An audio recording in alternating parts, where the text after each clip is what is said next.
My knitting corner में खुशामदीद। आज की वीडियो में हम ये न्यू बॉर्न का बेबी वेस्ट, इनर या हाफ स्वेटर कुछ भी कह लें, ये बनाने लगे हैं। देखिए ये प्रोजेक्ट जो हम बना रहे हैं सीमलेस होगा। इसमें हम सिर्फ शोल्डर की स्टिचेस सिलाई करेंगे, बाकी सारा ओपन होगा। ये प्रोजेक्ट न्यू मॉम्स के लिए बहुत बेस्ट है। इसे देखें, बेबी को पहनाना बहुत ज़्यादा आसान होता है।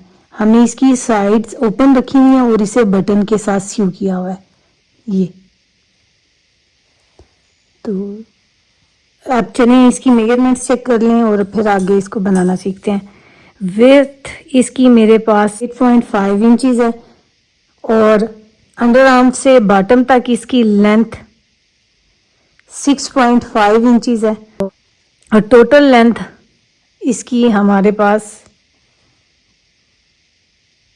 9.5 इंचज़ है। अब चलें इसको स्टेप बाय स्टेप बनाना सीखते हैं।